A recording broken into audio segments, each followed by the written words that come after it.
Tourism guild of Agra, Bharat पर्यटन और UP tourism ने स्पीहा संस्था के सहयोग से ताज महोत्सव के तत्वाधान में आगरा बियॉन्ड ताज कार्यक्रम का आयोजन hotel JP palace convention centre में आयोजित किया गया। आगरा में सतत पर्यटन की प्रथाओं को अपनाते हुए एक टिकाऊ भविष्य के द्वार खोलना विषय पर आयोजित हुए सेमिनार की शुरुआत अतिथियों व वक्ताओं ने दीप प्रज्वलित कर की। एक्सपर्ट पैनलिस्ट के पैनल से पूर्व वक्ताओं ने शहर के इतिहास पर रोचक जानकारी दी। पर्यटन विशेषज्ञ अरुण डंग ने कहा कि आगरा का इतिहास महाभारत काल से जुड़ा है। चमड़े का सिक्का आगरा की जमीन पर ही चला। शाहजहां ने ताज के निर्माण के बाद मजदूरों के हाथ कटवा दिए थे, ये बात सही नहीं है।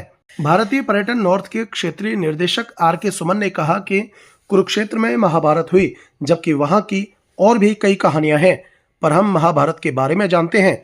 वहां लाइट एंड साउंड शो होता है और भी बहुत कुछ है। ऐसे ही आगरा में ताजमहल के अलावा भी पर्यटकों के कई स्थल हैं। आज लोग सोशल मीडिया के जरिए उन स्थानों के बारे में जान रहे हैं।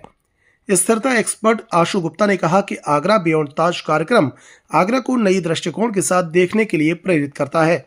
उन्होंने कहा कि मुझे लगता है कि जल्द ही दिल्ली से स्टीमर में बैठकर पर्यटक ताज को देखने आएंगे।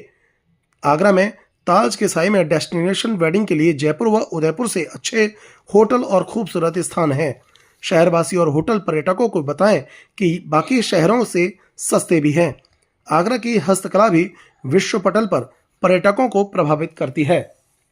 आउटलुक की प्रोजेक्ट संपादक स्वेति बनर्जी ने कहा कि हमें आगरा को सामान्य नजरिए से ना देखते हुए खास की नज़र से देखना होगा। हमें जिम्मेदार नागरिक के तौर पर स्थायी पर्यटन तलाशकर भविष्य के बारे में सोचना होगा। अनावश्यक विमान यात्रा से बचना चाहिए। मौसमीता को कम करने के लिए प्रयास करने चाहिए। पर्यटन से जुड़े विकास को सामंजस्यपूर्ण तरीके से करना चाहिए। पर्यटन से जुड़े विकास कार्यों में स्थानीय समुदायों की जरूरतों को ध्यान में रखना चाहिए। स्पीहा के उपाध्यक्ष राजीव नारायण ने कहा कि उत्तर प्रदेश अगर ब्रह्मांड है तो पर्यटन का चंद्रमा है ताजमहल। इसलिए कहते हैं कि उत्तर प्रदेश नहीं देखा तो कुछ नहीं देखा। हिंदुस्तान के पर्यटन की राजधानी आगरा है।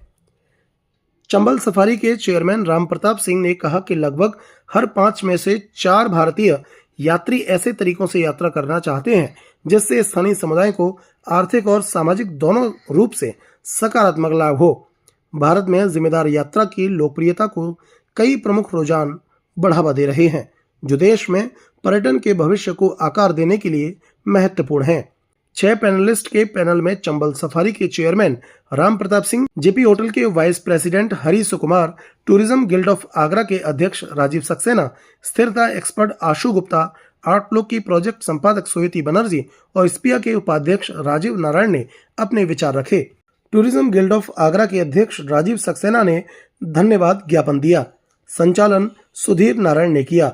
इस अवसर पर क्लार्क सिराज के वाइस प्रेसिडेंट अमूल्य कक्कड़, डॉक्टर डीवी शर्मा, पूरन डाबर, वेद खन्ना, पंकज महेंद्र, देवाशीष भौमिक, ऋचा बंसल, शब्द मिश्रा, डॉक्टर नवीन गुप्ता, पंकज गुप्ता, शक्ति सिंह, राजेश शर्मा आदि मौजूद रहे।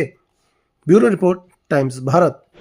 नमस्कार, इस वक्त आप मेरे साथ जो देख रहे हैं हरी सुकुमार जी हैं, जेपी पैलेस होटल के वाइस प्रेसिडेंट और आगरा टूरिज्म गिल्ड के वाइस प्रेसिडेंट। इनसे हम बात करेंगे कि आगरा में टूरिज्म को बढ़ावा देने के लिए आज जिस तरह से एक सेमिनार का आयोजन किया गया है जेपी पैलेस में, विस्तार से जानेंगे। सर, आज जिस तरह से आज जो पूरे सेमिनार का आयोजन किया गया है, क्या कुछ कहना चाहते हैं इस पूरे? ये बहुत ही इम्पोर्टेंट सेमिनार है और हम हर साल जो ताज महोत्सव होते हैं उसके बीच में ये करते हैं टू प्रमोट आगरा बियॉन्ड ताज।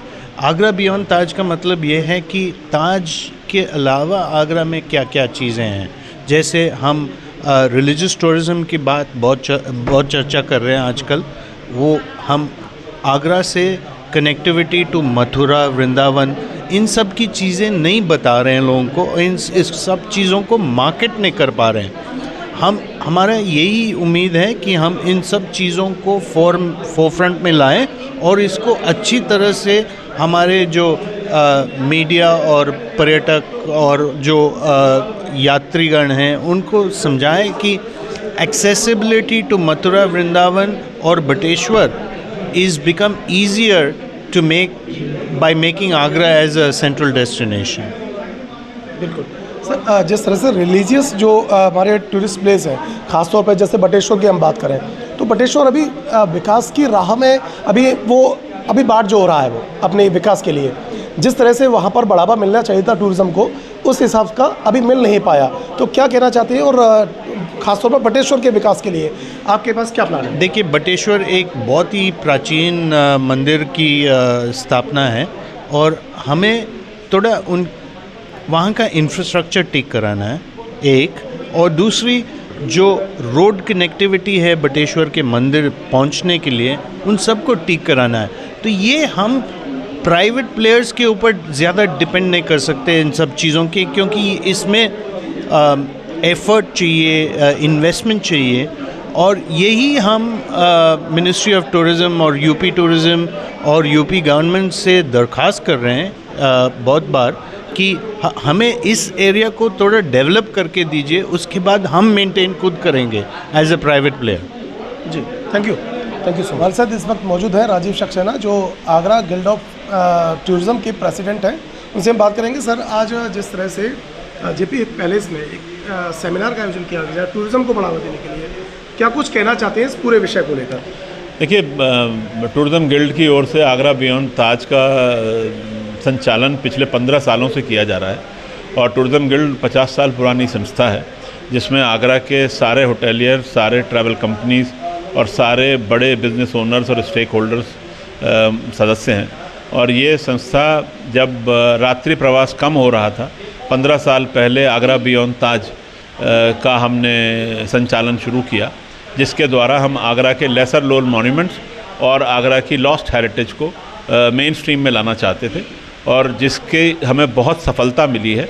इस बार 15वें साल हमने रिस्पॉन्सिबल और सस्टेनेबल टूरिज़्म पे, क्योंकि हम ये चाहते हैं कि जिस प्राकृतिक संपदा का पर्यटन दोहन कर रहा है, उस संपदा को वापस उसी स्थिति में हमारे द्वारा वापस लाया जाए, और इसी पर चिंतन करने के लिए इस बार ये सेमिनार हमने आयोजित किया था। सर, जिस तरह से आगरा में ताज के अलावा रिलीजियस जो टूरिज़्म को बढ़ावा देने के लिए, खासतौर पर रिलीजियस जो प्लेसेस हैं, बटेश्वर हो गया, हमारा मथुरा हो गया, तमाम और बहुत सारे ऐसे रिलीजियस प्लेसेस हैं जिसके टूरिज़्म को बढ़ावा देने के लिए आपके संस्थान या आपका सदस्य जो पूरा प्रोग्राम है वो किस तरह से कार्य कर रहा है? देखिए, आगरा बियॉन्ड ताज हमारा प्रोग्राम ही ये है कि जो पर्यटक आगरा आ रहे हैं उन्हें हम आगरा और आगरा के आसपास के क्षेत्रों के बारे में अवगत कराएं, उनको जानकारी दें। तो अब चूँकि बटेश्वर, कैलाश महादेव और ब्रज क्षेत्र में लोगों का इंटरेस्ट धार्मिक पर्यटन की वजह से बढ़ने लगा है, तो हमारे यहाँ से ऐसे पर्यटन कार्यक्रमों का संचालन किया जा रहा है जिससे हम ब्रज क्षेत्र की संपदा और कैलाश महादेव और बटेश्वर जो है पर्यटकों को ले जाने के प्रोग्राम बनाए जा रहे हैं। ऐसे यात्रा कार्यक्रमों को हम बढ़ोतरी दे रहे हैं। सर, ताज महोत्सव में अक्सर करके देखा जाता है कि बॉलीवुड सिंगर्स आते हैं या तमाम तरह के कार्यकलाप होते हैं, लेकिन जो हमारी जो लोक संस्कृति है उसको बढ़ावा देने के लिए किस तरह से कार्य किया जाए? देखिए, इस बार आपने देखा होगा कि इस बार के ही ताज महोत्सव में ये परिवर्तन हम लोगों ने कर दिखाया है। हम ताज महोत्सव समिति के पर्यटन गिल्ड की तरफ से सदस्य भी हैं, और ये हमारी इस बार अहम चर्चा का विषय रहा था कि किस प्रकार लोक संस्कृति को ताज महोत्सव में बढ़ावा दिया जाए। और उत्तर प्रदेश की संस्कृति मंत्रालय ने इस बार हमें इस बारे में काफ़ी मदद की, और जो भारत के और उत्तर भारत के लोक कलाकार हैं उन्होंने अपनी काफ़ी प्रस्तुतियां यहाँ पर दी हैं। सर, उत्तर प्रदेश विधानसभा में माननीय मुख्यमंत्री जी के द्वारा हमारी ब्रज भाषा को भी एक ऑथोराइजेशन प्रदान किया है, तो ब्रज भाषा को एक अंतर्राष्ट्रीय पटल पर ले जाने के लिए, राष्ट्रीय पटल पर ले जाने के लिए किस तरह से कार्य किया जाना चाहिए? देखिए, भारतीय पर्यटन बढ़ रहा है और ब्रज क्षेत्र में बहुत संभावनाएं हैं, और ब्रज क्षेत्र में उत्तर प्रदेश पर्यटन की तरफ से मैं कह सकता हूं, क्योंकि मैं जानकारी रखता हूं, जो मथुरा और ब्रज क्षेत्र में जो परंपरागत पंडे होते थे उनको ट्रेन कर उन्हें गाइड वाली ट्रेनिंग दी जा रही है।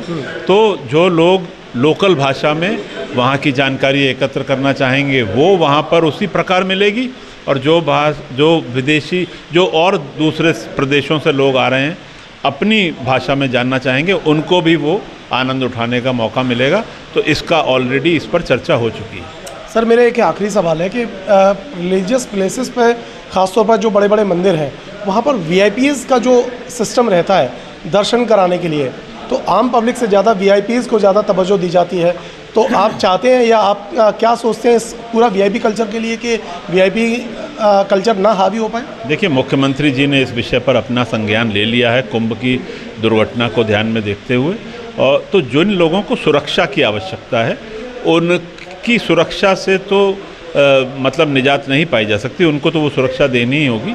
लेकिन सामान्यतः जो VIP छोटे मोटे अधिकारियों के नाम का बहाना लेकर पहुंच जाते हैं, उनको अब ऐसी कोई, मुझे नहीं लगता मुख्यमंत्री जी कोई आज्ञा करेंगे कि उनको इस प्रकार की सुविधा दी जाए। और VIP कल्चर से जो सामान्य पर्यटक होता है काफ़ी हतोत्साहित होता है, तो हम भी चाहते हैं कि इस VIP कल्चर की समाप्ति हो। बहुत बहुत शुक्रिया सर आपका। तो ये थे हमारे साथ राजीव सक्सेना जो Agra tourism guild of tourism के प्रेसिडेंट हैं, जिनसे हम तमाम मुद्दों पर चर्चा की। देखते रहे टाइम्स ऑफ इंडिया। नमस्कार। Thank you.